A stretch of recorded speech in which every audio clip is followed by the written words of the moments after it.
Сайн байцгаана өрх юм төвөмс иргэц та бүхэндээ энэ өдрийн мэндийг айлтгахын төвшүүлж байна. 21 жилийн түүхтэй DBS-ийн хамт олноос эрхлэн бэлтгэдэг төвөмсийн мэдээллийн хөтөлбөрийн цоон шинхэн дугаараа төлөвлөхөд бэлэн болжээ. Өдөрч та бүхэн хөтөлбөртөө анхаарлаа хандуулна.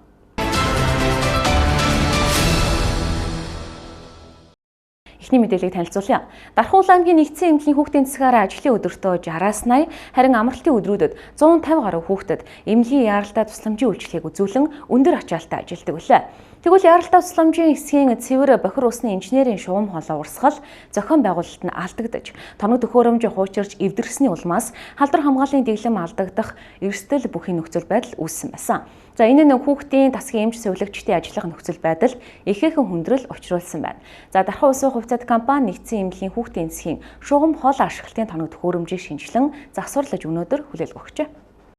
Дархан аймгийн эрдэнэ төлөөлөгчдийн хурлын дарга бөгөөд гамшигын эрсдлийг бууруулах орон нутгийн зөвлөлийн дарга Янжимаа тэргүүтэй зөвлөлийн гишүүд нэгдсэн эмнэлгийн хүүхдийн тасгийн орчин нөхцөлтэй танилцах үеэр хүүхдийн эрүүл мэндийн үйлчилгээ авах орчин нөхцөлийг сайжруулах талаар дэмжлэг хүссэн бөгөөд энэ хүсэлтийг Дархан улс хувьцаат компанид уламжилж нийгмийн хариуцлагын хүрээнд шийдвэрлэх саналыг төвшүүлсэн. Тухайлбал Дархан нэгдсэн эмнэлгийн хүүхдийн тасгийн яаралтай тусламжийн хэсгийн цэвэр бохир усны инженерийн шугам хоолойн урсгал зохион байгуулалт алдагдаж тосгуур суулдуур зэрэг ашиглалтын тоног төхөөрөмж хуучирч эвдэрсний улмаас халдвар хамгааллын дэглэм алдагдсан эрсдэл бүхий нөхцөл байдал үүсжээ. Гамшигын эрсдлийг бууруулах орон нутгийн зөвлөлөөс хүүхдийн хөгжил өндөр байгаатай холбогдуулан гишүүд нь ирж хүүхдийн тасаг дээр ажилласан байгаа. Тэгээд нэг 3 зүйлийг бол хамт олон бол хийсэн. Зайлшгүй томгодож байгаа нэг 3 зүйлийг засч янзалж өгөөч. Нэгдүгээрт нь бол хүүхдийн тасгийн одоо энэ эршот хийж өгөөч. Ерөн бол цонхны юм дэлгэмэл том юм байна. Тэрээр одоо бага насны хүүхдүүд унах эрсдэл өндөртэй байдаг. Бас унах гад тийм бас эрсдэл үүсчихсэн юм тохиолдол байгаа юм байна. Тэгэхээр зэрэг нэгдүгээр зүйл нь бол ерөөсөө энэ цонхнуудыг эршот хийж өгөө гэдэг ийм шийдвэрийг гаргасан.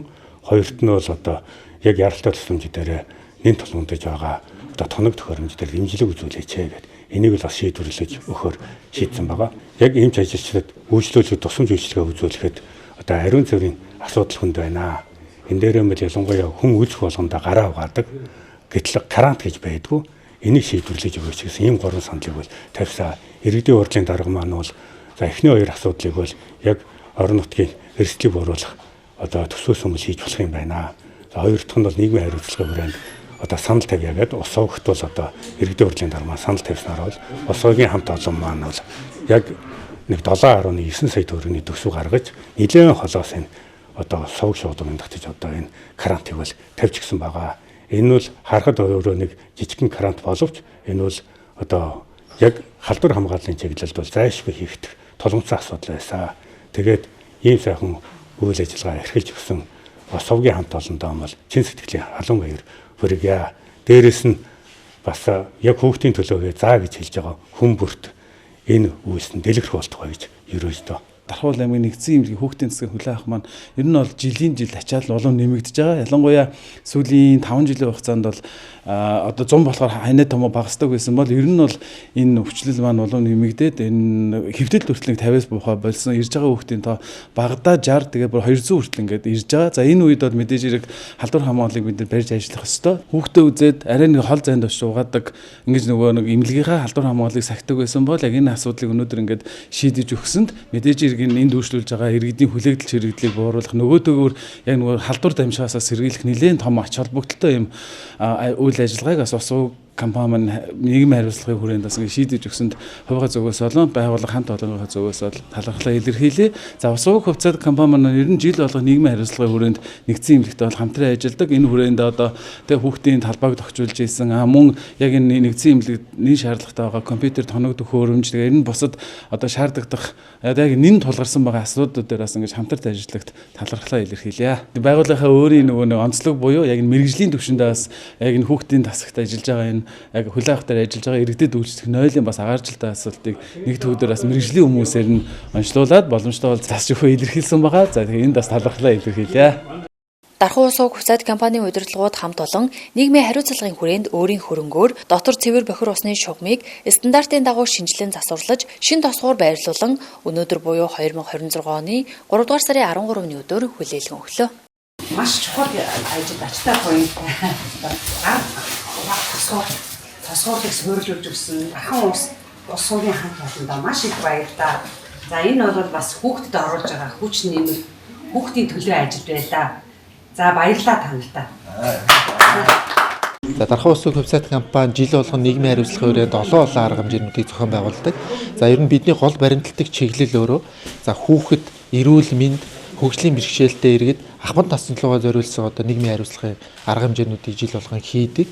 За өнгөрсөн жил бол бид нэр зулцгын цуцлангийн хүүхдүүдийн усанд ордог өрөөг бүрэн тогтжуулж шинжилэн Дархан аймагта зулцгын цуцландаа бол хүлээлгэж өгсөн байгаа. За энэ жилийн манай нийгмийн хариуцлагын хүрээнд хийж байгаа ажлын эхлэл бол нэгдсэн эмнэлгээс хүүхдийн засгаас эхэллээ. За бид бол жил болгон жил алгасахгүйгээр нэгдсэн эмнэлгийн ялангуяа хүүхдийн засагт компьютер тоног төхөөрөмж за хэвтийн эмчилүүлж байгаа төрж байгаа эхүүдийн одоо 50% за төрөх ширээ сандал гэх мэт асуудлуудыг бол жил болгон шийдэж ирсэн. За энэ жил бол одоо иргэдийн төлөөлөгчдийн хурлаас манад ирсэн албан тоотын дагуу за ерөнхийдөө энд ариун цэрмийн байгууламж шаардлагатай байна гэж хүсэл тавьсны дагуу бид нэр 2 хоног за шөнийн 1 цаг хүртэл ажиллаж одоо тухайн ажлыг хийж гүйцэтгэж дууслаа. За өнөөдөр энд эрүүл мэндийн газрын дарга нэгдсэн эмнэлгийн газрын даргатай ажиллаж байх хугацаанд за энд иргэдэд үйлчлэх одоо 0 ариун цэрмийн байгууламжт бол за их бохор үнэртэх асуудлууд байна. Энийг бол манай Дархан улсын вебсайт компани эх 7 хоног шийдье гэж одоо бид тохиролцлоо. За цаашлаад нэгдсэн эмнэлэгч нөгөө угаалгын нэг цэгтэй.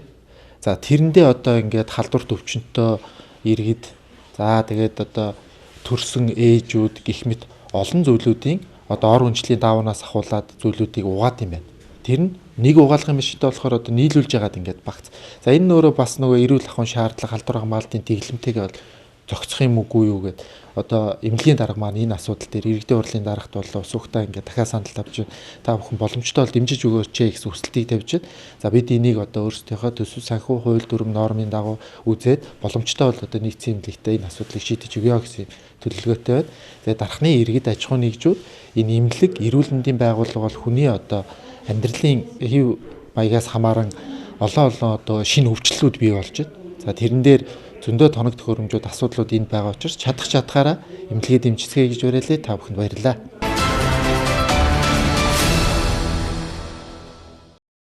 Дараагийн биелэг үзүүлье. Дархан аймгийн цагдаагийн газрын замын цагдаагийн тасгаас зорчих хэсгийн 1-р игнэнд автомашина байршуулсан жолооч нарт шийтгэлийн хуудас олгож байна. 1-р игнэнд автомашина байршуулах нь авто замын осол аваар гарах, хүүхэд харагдахгүй мөргүүлэх гэх зэрэг олон эрсдлийг үүсгэдэг гэлээ. Дархан аймгийн замын цагдаагийн тасгаас бид нар яг одоо нэг Арбатын гудамжинд хяналт шалгалтыг зогсож байна. За энэ ямар учиртай вэ гэхээр за төр ба удаан зогсохыг хориглосон тэмдэглгээтэй за мөн зорчихсгийн 1-р игнэ за чиглэлийн тээврийн хэрэгсэл за мөн нөгөө хүүн дээр давуулаад тавьсан байгаа тээврийн хэрэгслүүд дээр за зөвшөөрлөлийн тухай хууль заасан арга хэмжээгээ тооцоод ажиллаж байна. Энэ ажил бол өмнө явж исэн. За өнөөдрөөс гэх юм бол шийтгэлийн хуудсыг тээврийн хэрэгслүүд дээр нааж байршуулж байгаа. За энэ шийтгэлийн хуудас нь ямар учиртай вэ гэхээр одоо нөгөө захимаар бидэд торгуулийн арга хэмжээ авч ирсэн бол одоо энэ удаадаа шийтгэлийн хуудсыг тээврийн хэрэгслээр нь байршуулаад за таныг замын хөдөлгөөнд одоо саад учруулсан учраас зөвшөөрлөлийн тухай хууль заасны дагуу арга хэмжээ тооцож ирсэн гэдгийг одоо жолоочд мэдэгдэж байгаа гэсэн үг шийднэ. Яг одоо Арбатын гудамж бол одоо ерөөсөө 1-р игнийг бол ерөөсөө зогсоол хэлбэрээр ашиглаад бүр иргэднээс урцсан. Тэгэхээр энэ бол тэмдэглэтэй газар. За ангаахын уулзар байна бас тээврийн хэрэгслүүд яг 1-р игнийг зогсдог. За чиглэлийн тээврийн хэрэгслийн зогсоол буюу автобусны буудлууд дээр байна. Зогсоол биш ууг нь бол чиглэлийн тээврийн хэрэгсэл зогсоод хөдлөх зориулттай зам талбай зорчих хэсэг байгаад идэг. Гэвч одоо иргэд маань тээврийн хэрэгслээ байрлуулад ингээд зогсоол хэлбэрээр зогсоод идэг. Энэхүү зөрчлүүд дээр бол цагдаагийн байгууллагаас одоо арга хэмжээгээ тооцоод ажиллаж байна. Зөрчлийн тухай хуулийн 14-ийн 7-гийн 37 гэдэг заалт байгаа. За төр буу одоон зогсохыг хориглосон газар тээврийн хэрэгслээ байршуулсан бол 11 жуй 14 торгуулийн арга хэмжээ ийм арга хэмжээ авдаг байгаа. За яг одоо энэ 15 дугаар сургууль байна тийм ээ. Зорчих хэсгийн 1-р игнэнд байрлуулад хүүхэд одоо зам хөндлөн гарахад зорчих хэсгээр явж байгаа тээврийн хэрэгсэлд харагдахгүй байх жишээний. Тийм ээ 2 машины голоор хүүхдгүүгээд гараад ирэхэд одоо 2-р игнэнд явж байгаа машин харахгүй тухайн хүүхдийг одоо мөргөж байдаг юм уу тийм ээ. Иймэрхүү зам тээврийн осол гарах бас нэлээд үндэслэлтэй. За мөн зорчих хэсгийн 1-р игнэнд байрлуулад тээврийн хэрэгсэл одоо тухайн тээврийн зогссон байгаа тээврийн хэрэгслийг өнгөрөхийн тулд одоо 2-р игнээр шилжиж явах явцдаа зам тээврийн осол гаргадаг ч юм уу. Иймэрхүү байдлаар бас зам тээврийн осол бүртгэгддэг байна. Жолооч нартаа зорчих хэсгийн 1-р игнийн тээврийн хэрэгслээ байршуулахгүй байх. За замын хөдөлгөөндөө зөв соёлтой оролцохыг цагдаагийн байгууллагаас анхааруулж байна.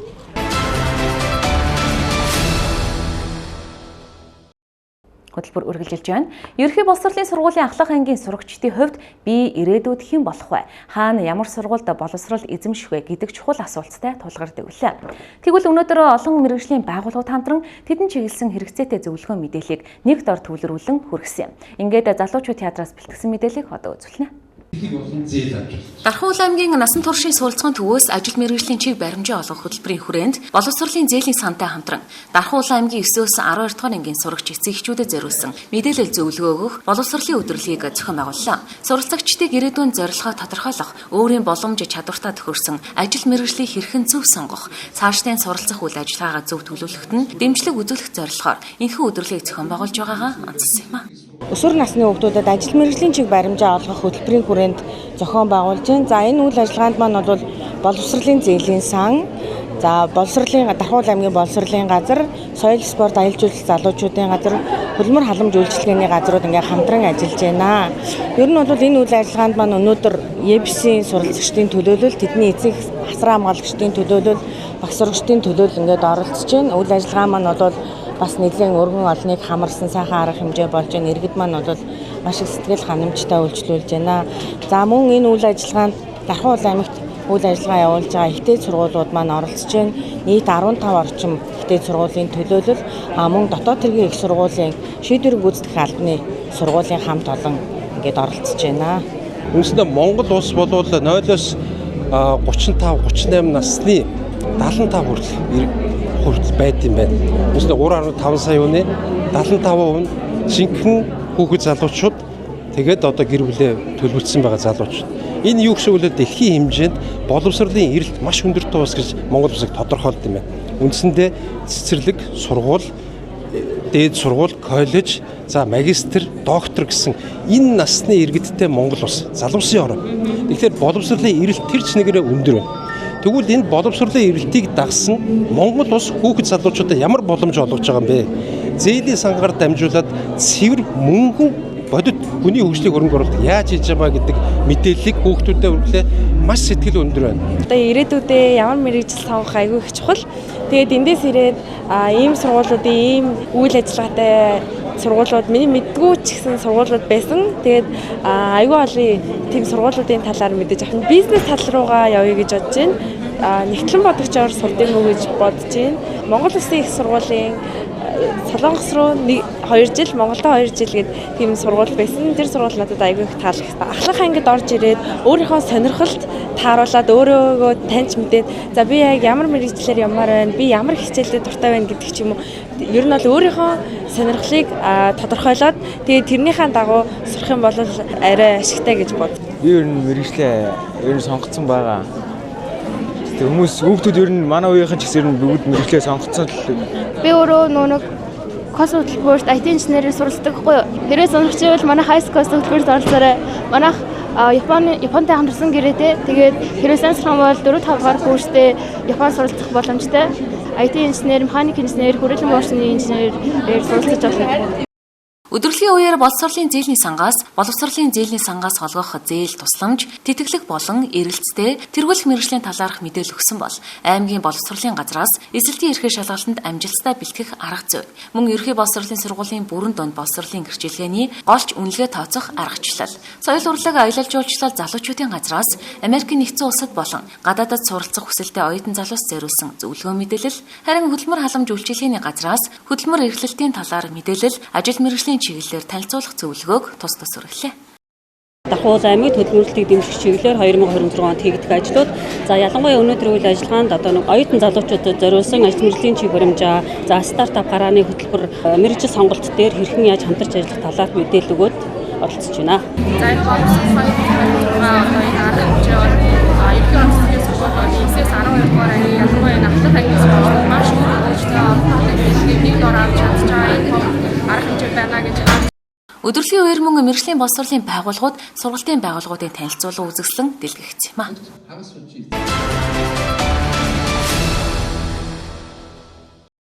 Төвөмсийн мэдээллийн хэлбэр танд хүрч байна. Дараагийн мэдээнд анхаарлаа хандуулна уу. Дархан аймгийн хөдөлмөр халамж үйлчилгээний газрын үйл ажиллагаанд чанарын менежментийн тогтолцоо ISO 9000-ыг 2015 стандарт хэрэгжүүлэхээр боллоо. Дэлгэрэнгүй мэдээллийг одоо хүргэе. Дархан аймгийн хөдөлмөр халамж үйлчилгээний газар бизнесийн болон хөгжлийн гүр төвтөө одоо ISO 9001 2015 гэдэг стандартыг хэрэгжүүлэх хамтын ажиллагааны гэрээ байгуулагдлаа. За энэ энэхүү одоо чанарын менежментийн тогтолцооныг хэрэгжүүлснээр одоо төрийн байгууллагын хөдөлмөр халамж үйлчлэгээний газрын ажилтан мөн одоо энэ манай газраар үйлчлүүлж байгаа үйлчлүүлэгч зорилт төлгийн одоо асаргаа авдаг хүмүүс, хөгжлийн бэрхшээлтэй иргэд мөн бусад одоо төсөл хөтөлбөрт хамрагддаг хүмүүст бол илүү нээлттэй, ил тодорхой төрийн албаны одоо чанарыг сайжруулсан ийм үйл ажиллагаа болно гэж одоо бид нэр харж байгаа. За энэхүү одоо менежментийн тогтолцоог хэрэгжүүлснээр бол манай байгууллагын одоо төрийн албаны нэр хүндийг өндөрт өргөх одоо энэ ажилд бол манай байгууллага Дархуул аймагаас бол мандаалан төрийн байгууллагаас орцож байгаа. Мөн одоо бусад төрийн байгууллагуудаа энэ мандааллаа үзүүлж бид нэр хүн сурталгүй одоо ямар нэгэн чирэгдэлгүйгээр ард иргэдэд үйлчлэгийг уриалж байна. Төсөл маань байгууллагын засаглал менежментийг дэмжих гэдэг төсөл одоо 25 оны 3 сараас хойш хэрэгжиж байна. Өмнө говь Улаанбаатар Дахин гэсэн чиглэлд болол төсөл маань хэрэгжиж байгаа. За энэ жилийн хувьд бол бид нар Улаанбаатар хот болон Дархуул аймагт төсөл маань хэрэгжинэ. За Дархуул аймгийн хэмжээнд бид нар 10 байгууллагыг сонгон шалгаруулад техникс нэгэрээ хийгээд явж байна гэсэн.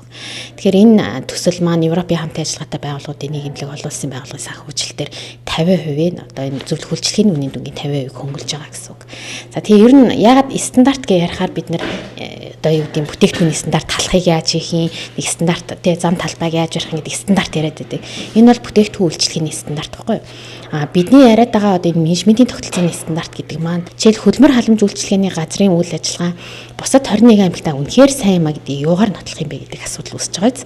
За тэгэхээр энэ хамгийн сайн юм а бид нар үйлчлэгээ төрийн үйлчлэгийг үнэхээр хүртээмжтэй чанартай явуулж байгаамаа гэдэг юмыг ерөөсөө энэ стандартыг нэвтрүүлснээр баталгаажуулснаар одоо баталж байгаа гэсэн үг.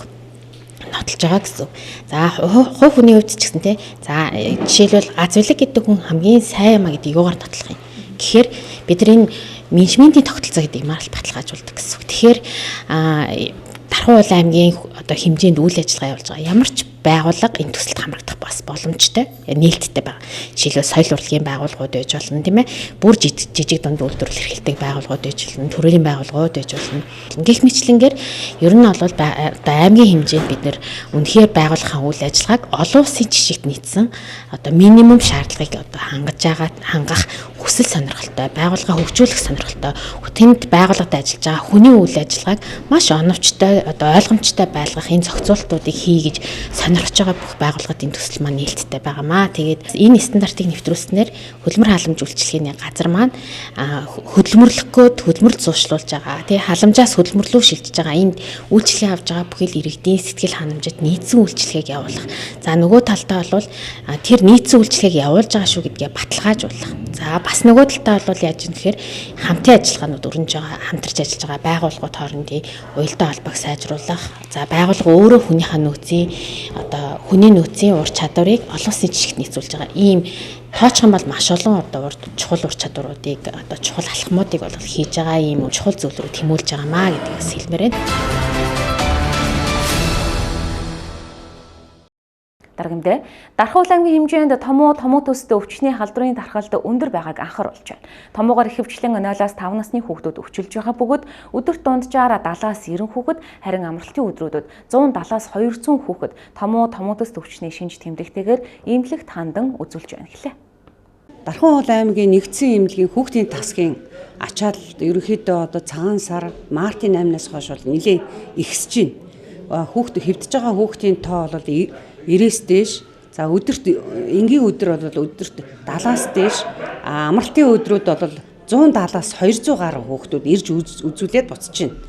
За өвчлийн бүтцэн нь бол томоо төстэй өвчний хүндрэл буюу уушгины хадгалгаатай, бөглөршил төрөлбөрийн трахеобронхиттэй, за амьсгалын дээд замын халдвар зөнхөлж байна. За хүүхдийн хувьд бол 0-оос 1 насны хүүхдүүд бол тал хувь нь эзэлж байна. Онцгийн шаардлага бол олон нийтийн газар хүүхдүүдэд авч явахгүй байх, гараа маш сайн уугаах, за амны хаалт зүүж хөвших хэрэгтэй байна. За томоо төсөл өвчний ерөнхийдөө бол 200 гаруй үүсгэгчтэй гэж үздэг. За энэ дээр болохоор А, Б хүрээний томоо бол зөнхөлж байна. За энэ дээр болохоор хоолоо өвдөх, халуурах, ханиалгах, амьсгаадах, за бүр хүүхэд хүндрээд ирвэл амьсгалын тоо олшрох, за чээж хүчтэй хонхолцох, за амьсгал авалт, гаргалт саадтай болох, за бөглөршилт хэлбэрийн тариха бронхит зэрэг. За тэгээ аминд аюултай шинжүүд бас байдیں۔ За энэ дээр болохоор хүүх уух буюу хөхөндөө муудах, татах, за унтаарах, унхаангүй болох, татнаа амьсгал, за шуугаантай амьсгал гарах ийм шинжүүд гарвал эмнэлэгт яаралтай хандах шаардлагатай. За улаан бурхан одоо ерөнхийдөө бол улаан тууралтай. За нүүр чихний ар хацар. За дараалтаа дараа нь их бие. За тэрний дараа бол мөчтүүдээр ингээ улаан тууралт гардаг. За халдвар төвчин учраас өндөр халуурдаг. Амьсгаад нь за нүд нуухт нь хамраас нус гоожн ханиан гэсэн ийм шинжүүдээр улаан бурхан илэрдэг.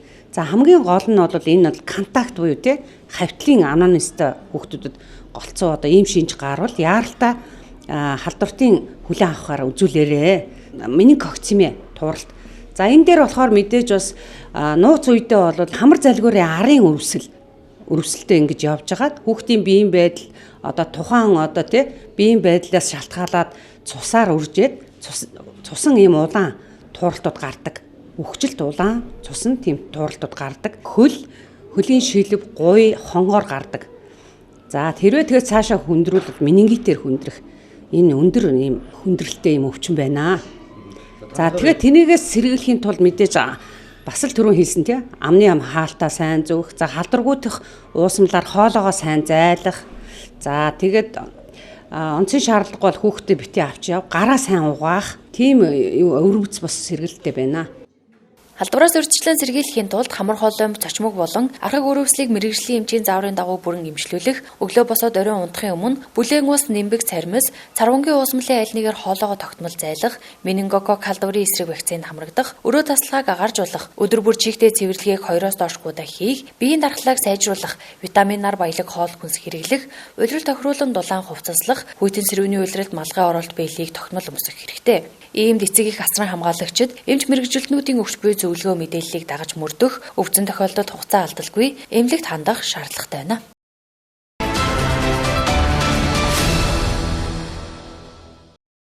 ДБС-ийн мэдээний албанаас орой бүрийн 19 цагаас эрхлэн бэлтгэдэг түүмсийн мэдээллийн хөтөлбөрийн ээлж шинэхэн дугаар энэ дүрээд өндөрлөж байна. Хөтөлбөрийг анхаарал үздэг эрхэм үзэгчдэд баярлалаа. Та бүхэн амралтын өдрүүдэд буюу бямбны гарагт бидний бэлтгэсэн 7 хоногийн томьёо хүлээн авч зарай. Баяр та.